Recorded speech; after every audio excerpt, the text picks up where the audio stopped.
Irmãos e irmãs, no Evangelho de hoje nós encontramos o terceiro domingo do Advento. Estamos nos aproximando do Natal, por isso que nós observamos aqui a terceira vela do Advento já foi acesa. Falta apenas uma, que acenderemos no próximo domingo, então celebraremos o Natal.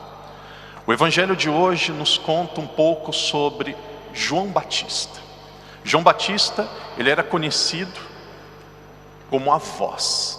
Jesus era conhecido como a palavra. O que é mais importante, a voz ou a palavra? O que é mais importante, um embrulho ou a prenda e o presente que está dentro deste embrulho? Sem dúvida nenhuma, o que é mais importante é o presente, é a prenda. Sem dúvida nenhuma, o que é mais importante é a palavra. A voz é um instrumento da palavra. A voz é um meio que a palavra tem de ser apresentada, mas o essencial, o mais importante é a palavra. Os judeus estavam curiosos para saber quem era João Batista. Estavam curiosos para saber por que tantas pessoas o procuravam. João Batista também tinha discípulos. Muitos dos discípulos de Jesus antes tinham sido discípulos de João Batista. Então procuraram João Batista e o interrogaram com 3 perguntas diferentes. E aqui nós vamos percebendo algo pedagógico, uma grande riqueza do Evangelho, que cada vez João Batista ele vai dizendo menos. Primeiro ele começa com uma frase, depois ele diz 2 palavras e depois ele diz uma palavra só. O Evangelho de hoje representa de uma forma muito clara aquilo que era o desejo de São João Batista, de ir desaparecendo para ficar apenas Cristo. Vejamos o diálogo como foi, e nós vamos percebendo João Batista desaparecendo, a voz desaparecendo para ficar apenas a palavra, para ficar apenas a mensagem principal. Perguntaram a ele: quem és tu? Resposta longa: eu não sou o Messias. Se tivermos aqui professores de português, vão dizer: padre, essa é uma frase completa. Tem sujeito, tem verbo, tem predicado, uma frase completa. Eu não sou o Messias. E aí depois continuam: então quem és tu? És Elias? Resposta: não sou. 2 palavras. E aí continuam: és o profeta? Não. Primeira resposta: eu não sou o Messias. Segunda: não sou. Terceira: não. O desejo de João Batista era ir desaparecendo, ir sumindo, ir se tornando cada vez mais anônimo para aparecer apenas Jesus. Queridos irmãos, queridas irmãs, esta é a meta da nossa vida.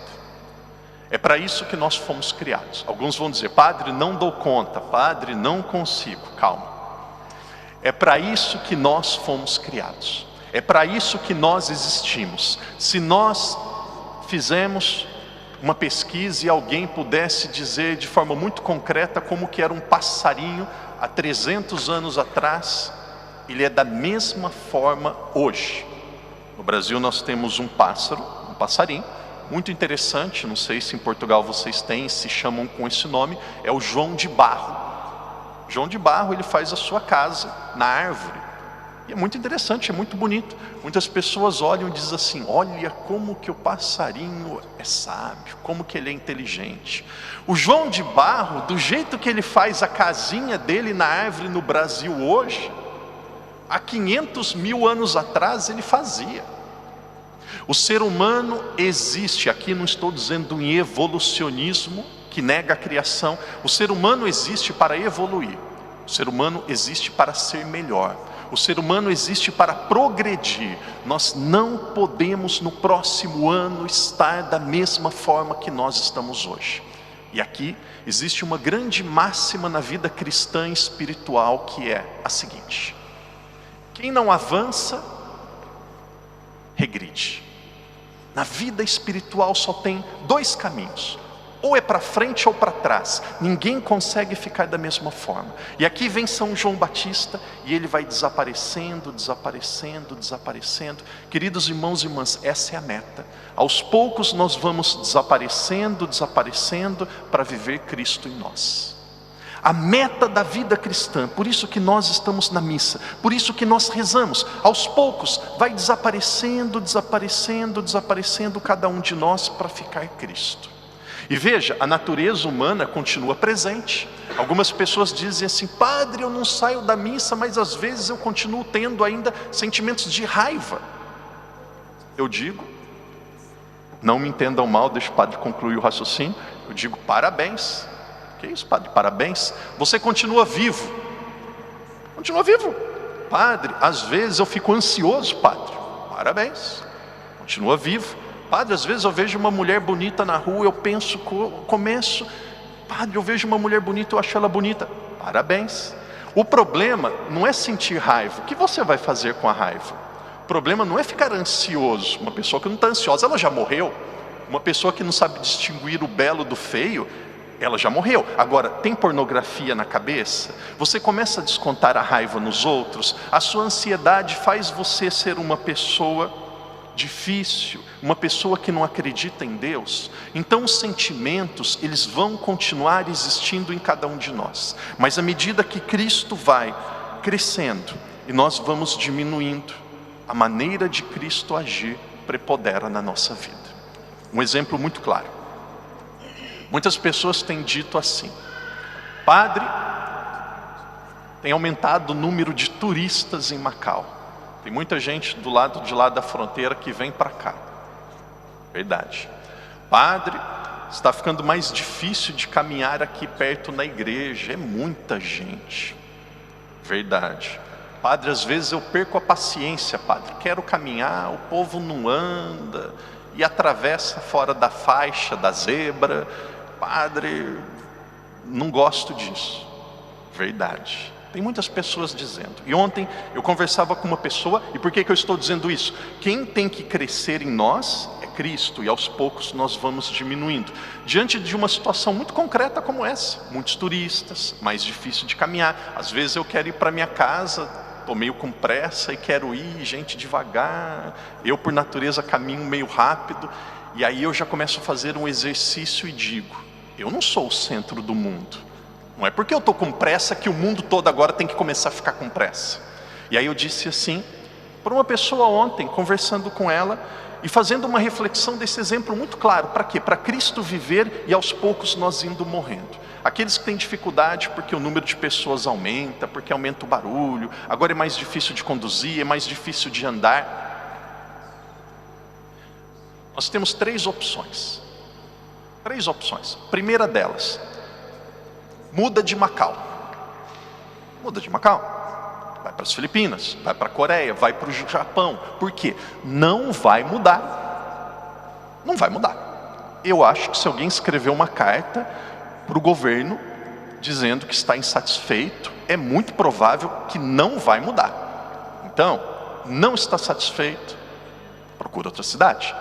Com todo respeito aos portugueses, aos brasileiros, aos indianos, aos japoneses, aos filipinos. Às vezes tem pessoas: querido, volta para sua terra. Volta para sua terra.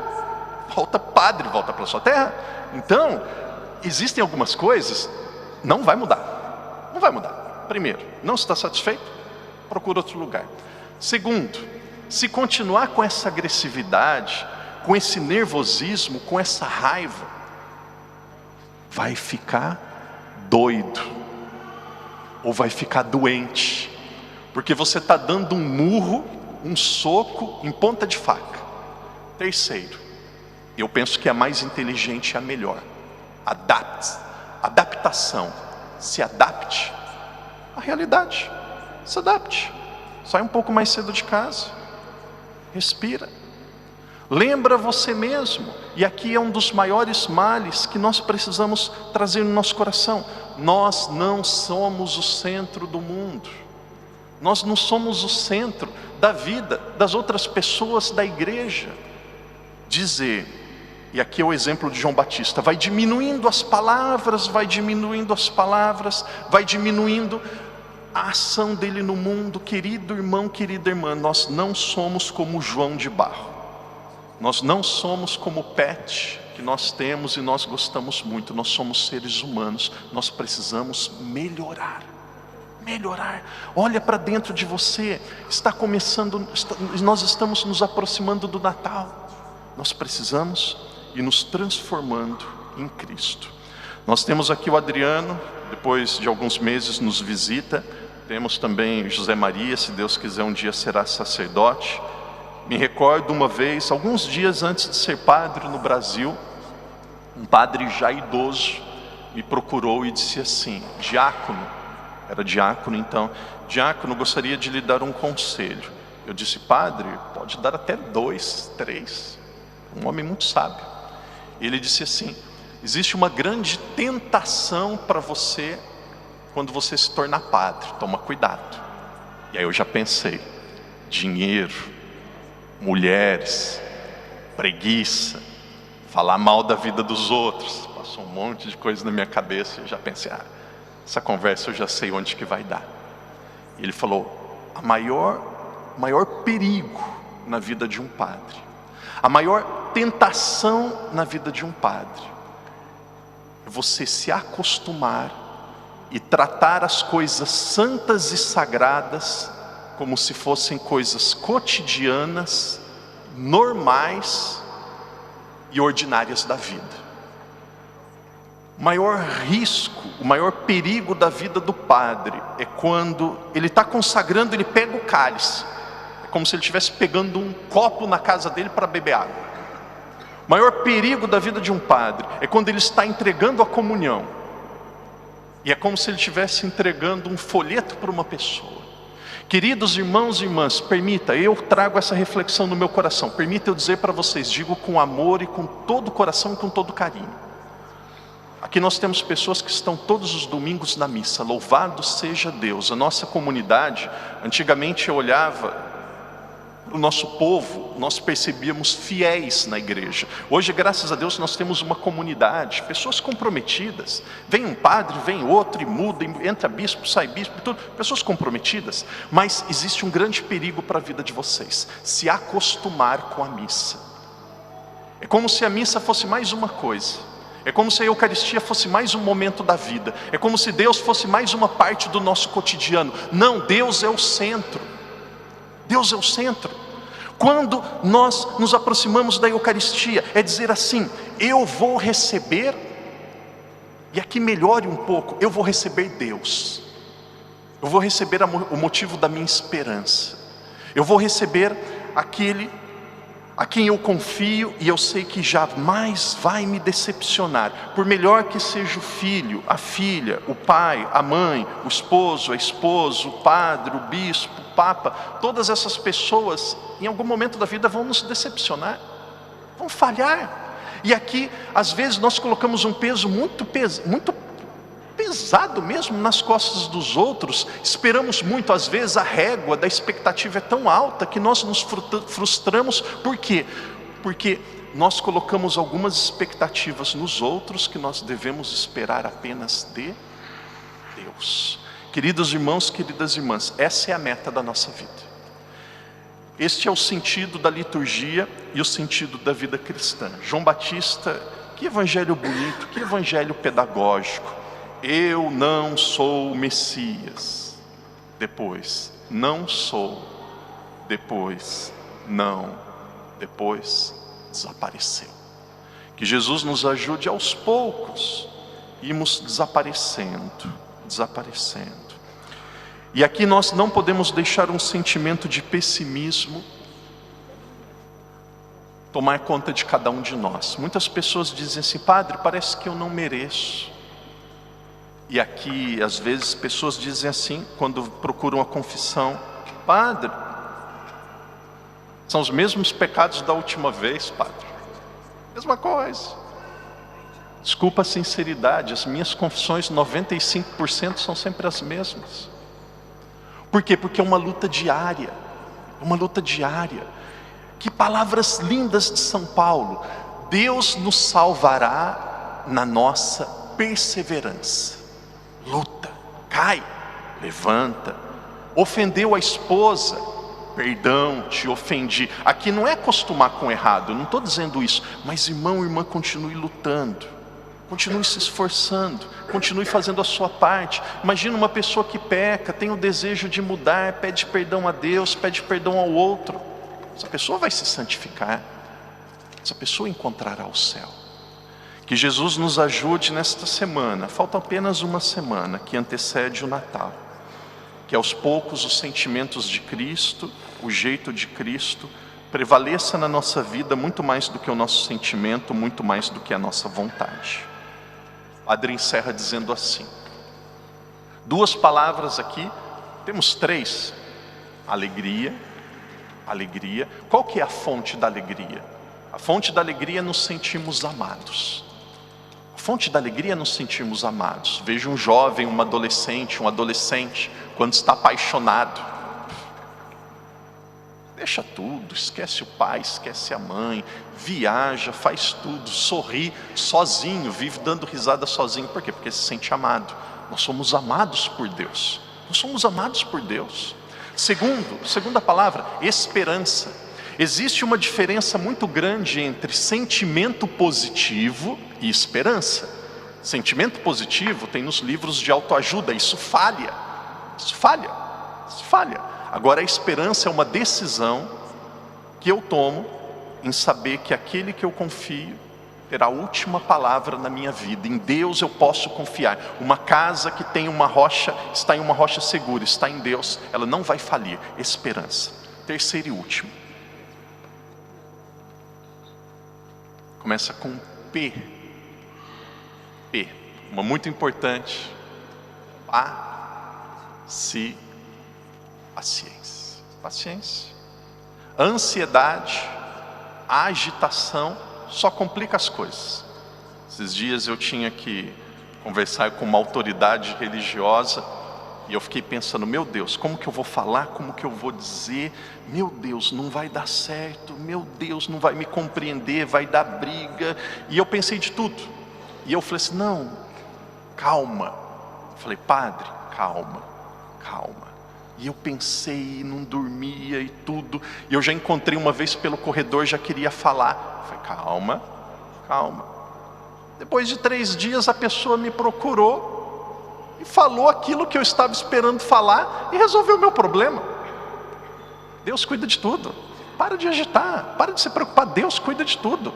Se tem algo na nossa vida que não é para o nosso bem, Deus vai tirar. Deus não coloca um peso nas nossas costas mais pesado do que nós temos a capacidade de carregar. Calma, a vida educa, Deus é pedagogo, Deus é sábio. Um dia pode ser que eu me engane e talvez alguém me corrija daquilo que eu vou dizer, mas eu vejo Deus uma pessoa extremamente bem-humorada.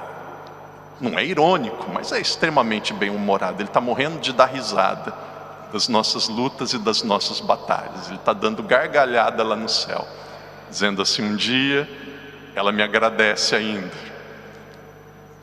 Um dia ele vai falar muito obrigado ainda. Esse menino, essa menina está crescendo, está se tornando melhor. Querido irmão, querida irmã, faça a sua parte e confia. Faça a sua parte e confia. Quem tem Deus, tem tudo. Deus cuida de tudo. Faça a sua parte e confia.